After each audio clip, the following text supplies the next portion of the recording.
صبغة الله ومن أحسن من الله صبغة ونحن له عابدون. بسم اللہ الرحمن الرحیم نحمدہ ونصلی علی رسولہ الکریم. پیارے بچوں، آج ہم سیکھیں گے بیت الخلاء جانے کے آداب.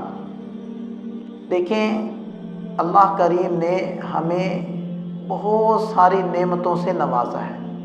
قرآن کریم میں آتا ہے کہ وَإِن تَعُدُّوا نِعْمَتَ اللَّهِ لَا تُحْصُوهَا. اگر تم اللہ تعالیٰ کی نعمتوں کو گننا چاہو تو گن نہیں سکتے. ہم تو گن بھی نہیں سکتے. ان کو گن کر ان کا شکریہ ادا کرنا یہ تو بہت دور کی بات ہے. لیکن جہاں تک ممکن ہو اپنی استعداد کی حد تک ہمیں اللہ کا شکریہ ادا کرتے رہنا چاہیے. اور بعض لوگ اس چیز کو سمجھتے نہیں ہیں کہ بیت الخلاء جانا اور حاجت سے فارغ ہو جانا یہ بھی اللہ تعالیٰ کی ایک نعمت ہے. حضرت علی کرم اللہ وجہہ وہ اپنے پیٹ پر ہاتھ رکھ کر ارشاد فرمایا کرتے تھے کہ اللہ تعالیٰ کی پیٹ کے بارے میں کس قدر نعمتیں ہیں ہمیں اس کا اندازہ بھی نہیں. تو واقعتاً پیٹ کے لیے بڑی نعمتیں. ایک خلیفہ گزرے ہیں، خلیفہ ہارون الرشید. انہوں نے اپنے زمانے کے ایک بزرگ حضرت شقیق بلخی رحمۃ اللہ علیہ سے ایک مرتبہ کہا کہ حضرت مجھے کوئی نصیحت کیجیے. تو حضرت شقیق بلخی رحمۃ اللہ علیہ نے فرمایا کہ اے بادشاہ سلامت، اگر آپ کسی جنگل میں ہوں اور آپ کو شدت کی پیاس لگے اور پانی آپ کے پاس موجود نہ ہو تو آپ پانی کو حاصل کرنے کے لیے کیا قیمت ادا کریں گے؟ بادشاہ نے کہا کہ کچھ بھی قیمت میں دے سکتا ہوں. تو حضرت شقیق بلخی رحمۃ اللہ علیہ نے فرمایا کیا آدھی سلطنت دے دیں گے؟ انہوں نے کہا جی بالکل، آدھی سلطنت بھی مجھے دینی پڑے تو میں دے دوں. انہوں نے کہا اچھا، اگر وہ پانی آپ پی لیں اور وہ پانی آپ کے پیٹ میں ہی ٹھہر جائے، پیشاب کی شکل میں باہر نہ نکلے، تو پھر آپ کیا کریں گے اور اس کے علاج کے لیے کتنی دولت خرچ کریں گے؟ کیا اپنی بقیہ آدھی سلطنت دینے کے لیے تیار ہو جائیں گے؟ تو بادشاہ نے کہا کہ ہاں، اگر میرا علاج ہو سکے گا تو میں اس علاج کے لیے اپنی بقیہ آدھی سلطنت بھی دے دوں گا. تو دیکھیں، یہ واقعتاً جن کے اوپر تکلیف آتی ہے ان کو اندازہ ہوتا ہے کہ یہ اللہ تعالیٰ کی کتنی بڑی نعمت ہے. تو یہ بھی اللہ تعالیٰ کی نعمت ہے اور ہمیں اس کا بھی شکریہ ادا کرنا چاہیے.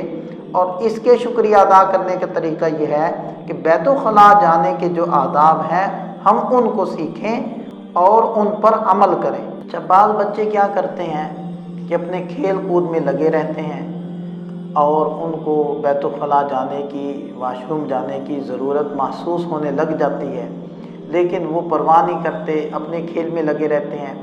اور جب بہت ہی زیادہ پیٹ میں دباؤ محسوس ہونے لگ جاتا ہے تو پھر سب کچھ چھوڑ کر بھاگتے ہیں. اور اس کے اندر بعض دفعہ تو کسی سے ٹکرا جائیں گے، کسی چیز سے ٹکرا کر ان کا نقصان ہو جائے گا، گر جائیں گے، چوٹ لگ جائے گی. اور بیت الخلاء میں جب جائیں گے تو ہو سکتا ہے کہ وہاں جلد بازی کی وجہ سے وہاں سلپ ہو جائے بچہ، اس کا بھی خطرہ ہے. پھر جلدی جلدی میں جب آپ ایسا کریں گے تو ہو سکتا ہے کہ آپ کے کپڑے خراب ہو جائیں.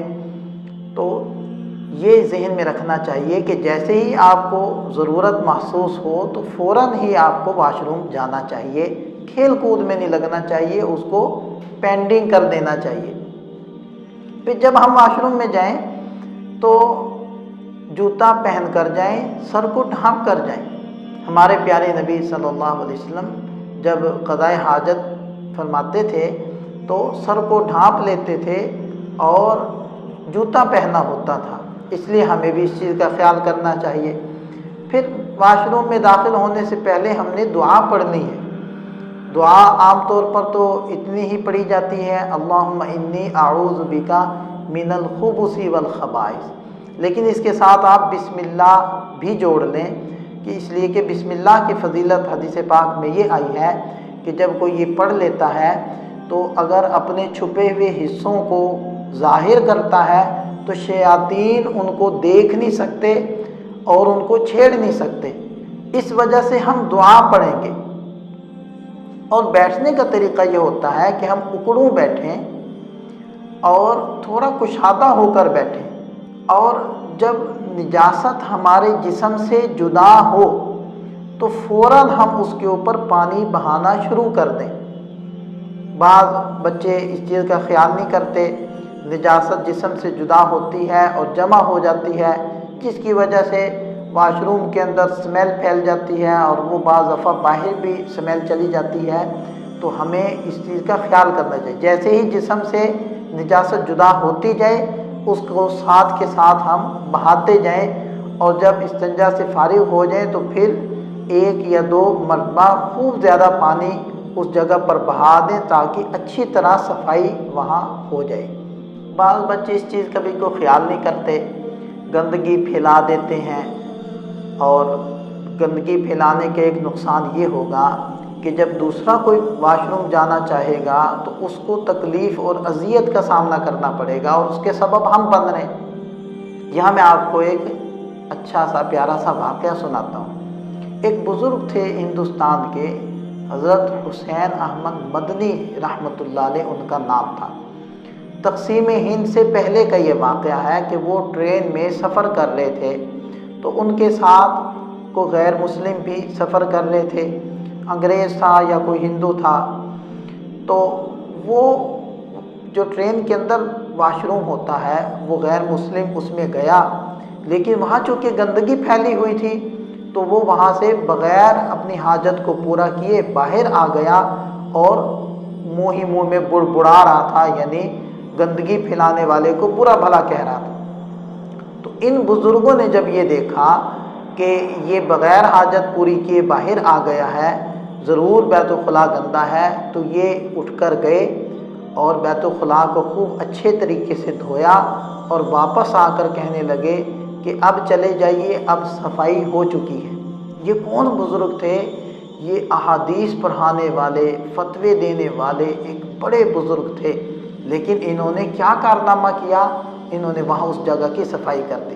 جب وہ غیر مسلم وہاں گیا تو واقعتاً صفائی ہوئی ہوئی تھی، اپنی حاجت پوری کر کے واپس آیا تو اپنے ساتھیوں سے کہنے لگا کہ اگر میں ان کے پاس مزید تھوڑی دیر بیٹھوں گا تو یہ تو مجھے مسلمان کر لیں گے، لہذا اگلے اسٹیشن پر ہی اتر گئے۔ اس واقعے سے دیکھیں ہمیں کچھ باتیں معلوم ہوتی ہیں۔ پہلی بات تو ہمیں یہ معلوم ہوئی کہ ہم ایک تو نہ صرف یہ کہ خود گندگی نہ پھیلائیں اور صفائی ستھرائی کا خیال رکھیں، بلکہ دوسرے کی اگر گندگی ہو تو اس کو بھی ہم صاف کر دیں تاکہ کسی کو تکلیف نہ پہنچے۔ ہم بچے عام طور پر کیا کرتے ہیں کہ جب کہا جائے کہ جی یہ چیز اٹھا کر اس کی جگہ پر رکھو تو ہم کہنے لگ جاتے ہیں کہ یہ تو میں نے نہیں رکھی، یہ میں نے نہیں پھینکی، یہ ٹافی کا ریپر میں نے نہیں پھینکا تو میں کیوں اس کو ڈالوں؟ تو بھئی دیکھیں، ضروری نہیں ہے کہ آپ نے جو گندگی ڈالی ہو آپ اس کو صاف کریں گے۔ آپ کی ماما سارے گھر کی صفائی کرتی ہیں تو کیا سارے گھر میں گندگی آپ کی ماما نے ڈالی ہوتی ہے؟ سارے کپڑے دھوتی ہیں تو کیا سارے کپڑے انہوں نے میلے کیے ہوتے ہیں؟ سارے برتن دھوتی ہیں تو سارے برتن انہوں نے میلے کیے ہیں؟ نہیں، وہ سب کے برتن دھوتی ہیں، سب کے کپڑے دھوتی ہیں۔ اسی طرح ہمیں ایک تو اپنے طور پر گندگی نہیں پھیلانی، دوسروں کی گندگی بھی ہم نے صاف کرنی۔ دوسرا آپ دیکھیں کہ ان کے اخلاق کتنے اچھے تھے کہ ان لوگوں کے اخلاق کو دیکھ کر لوگ مسلمان ہوتے تھے، اور وہ چونکہ مسلمان نہیں ہونا چاہتا تھا تو اس نے کہا کہ کہیں ایسا نہ ہو کہ میں مسلمان ہو جاؤں، میرا دل اس کی طرف مائل ہو جائے۔ وہ اس خطرے سے اتر گئے۔ اس سے پتہ چلتا ہے کہ ہمارے اخلاق لوگوں کو متاثر کریں گے۔ ہم صاف رہیں اور جگہوں کو صاف رکھیں، اس کی وجہ سے لوگ ہم سے محبت کریں گے اور ہمارے اخلاق سے لوگ متاثر ہوں گے اور ہم سے سیکھیں گے۔ اور اس سے ہمیں یہ بھی پتہ چل گیا کہ ہمیں حسن سلوک غیر مسلم سے بھی کرنا چاہیے۔ اچھا، یہاں میں آپ کو ایک بڑی مزے کی بات سناتا ہوں کہ ایک مرتبہ ایک ملک والوں نے کیا کیا، ایک کوئی شاپنگ مال تھا، انہوں نے پورا فرش صاف ستھرا تھا، انہوں نے درمیان میں ایک ریپر کسی لیز وغیرہ کا وہ پھینک دیا، اور کیمرہ لگا کر نا سب لوگ انتظار میں بیٹھ گئے کہ دیکھتے ہیں کون اس ریپر کو اٹھاتا ہے۔ اب ایک آدمی گزرا، 2 گزرے، 3 گزرے، انہوں نے پرواہ نہیں کی، تقریباً 74 لوگ گزر گئے جنہوں نے اس کی طرف توجہ نہیں دی۔ اس کے بعد ایک بچی تھی، وہ جب گزری تو اس نے اس ریپر کو اٹھا کر ڈسٹ بن میں ڈال دیا۔ تو جیسے اس نے یہ کیا تو سب نے تالیاں بجانا شروع کر دی اور اس کو اپریشیٹ کیا اور اس کو انعام دیا۔ وہ اصل میں یہی دیکھنا چاہتے تھے کہ کون اس ریپر کو اٹھاتا ہے اور کون صفائی پسند ہے۔ تو ہمیں اس چیز کا خیال کرنا چاہیے۔ عام طور پر بچے چیز کھاتے ہیں تو وہ ریپر گھر میں جگہ جگہ پھینک دیتے ہیں، تو ہمیں اپنے ریپر بھی اٹھانے چاہیے، اور اگر چھوٹے بہن بھائیوں نے ریپر پھیلائے ہوئے ہیں تو وہ بھی اٹھا دینے چاہیے اور ڈسٹ بن میں ڈال دینے چاہیے۔ اور اگر کوئی ایسے ہی حرکت کرتا ہے تو اس کو پیار سے سمجھانا بھی چاہیے کہ بھیا یہاں نہیں پھینکتے، ڈسٹ بن میں اس چیز کو ڈالتے ہیں۔ پھر واش روم میں بچوں کو بہت جلدی ہوتی ہے، بعض تو بچے شی کرتے ہیں، استنجا ہی نہیں کرتے پانی سے، اور ایسے ہی بھاگ آتے ہیں اور پیشاب کے قطرے ان کے کپڑوں کو لگتے ہیں۔ یہ بہت زیادہ احتیاط کرنے کی ضرورت ہوتی ہے۔ ہمارے پیارے نبی حضرت محمد صلی اللہ علیہ وسلم نے فرمایا کہ پیشاب کی چھینٹوں سے بچو، اس لیے کہ اکثر عذاب قبر پیشاب کی چھینٹوں کی وجہ سے ہوتا ہے۔ تو پیشاب سے بالکل محتاط رہنا چاہیے، اور اچھی طرح جب پیشاب خشک ہو جائے یعنی تھوڑی دیر ویٹ کرنا چاہیے، پھر استنجا کر کے کپڑے اندر ہی اچھے سے درست کر کے پھر باہر آنا چاہیے۔ ایسا نہیں ہے کہ کھیل میں لگے ہوئے ہیں اور جلدی جلدی نہ استنجا کیا نہ پیشاب خشک ہوا اور ایسے ہی کپڑے پہنے اور بھاگ پڑے باہر کو، ایسا نہیں کرنا چاہیے۔ کپڑوں کو اندر ہی اچھے طریقے سے درست کر لینا چاہیے، اور باہر آتے ہوئے دعا بھی پڑھنی چاہیے۔ اور باہر نکلنے کی دعا کیا ہے؟ الحمدللہ الذی اذھب عنی الاذی وعافانی۔ تمام تعریفیں اس اللہ کے لیے ہیں جس نے مجھ سے اس تکلیف دہ چیز کو دور کر دیا اور مجھے عافیت عطا فرما۔ تو انسان کو جب حاجت ہو رہی ہوتی ہے تو کس قدر تکلیف میں ہوتا ہے، اور جب وہ حاجت پوری ہو جاتی ہے تو کس قدر راحت ملتی ہے۔ تو اس پر اللہ تعالیٰ کا شکریہ ادا کرنا چاہیے۔ جب ہم واش روم میں ہوں تو واش روم میں جاتے ہوئے کوئی ایسی قرآن پاک کی کوئی صورت، کوئی آیت جس چیز پر لکھی ہو، یا کوئی دعا والی کاپی ہو، یا چھوٹی نماز کی کتاب ہوتی ہے، وہ ہمیں بیت الخلاء نہیں لے جانی چاہیے، اس میں بے ادبی ہوتی ہے۔ اور واش روم میں بیٹھ کر ہمیں نہ تو اذان کا جواب دینا چاہیے، نہ ہی کسی کے سلام کا جواب دینا چاہیے، اور نہ ہی باتیں کرنی چاہیے۔ بعض بچے واش روم سے ہی بول رہے ہوتے ہیں، آوازیں لگا رہے ہوتے ہیں۔ ہاں کوئی مجبوری ہے، پانی ختم ہو گیا تو، یا اور کوئی مجبوری پیش آ گئی، کسی چیز کی ضرورت پیش آ گئی، صابن نہیں ہے، تولیہ نہیں ہے، تو آپ کہہ سکتے ہیں، ورنہ فضول باتیں نہیں کرنی چاہیے۔ بعض بچے وہ واش روم میں گنگنا رہے ہوتے ہیں، تو ایسی اچھی حرکت نہیں ہے، اسے بچنا چاہیے۔ اللہ تعالی ہم سب کو عمل کرنے کی توفیق عطا فرمائے۔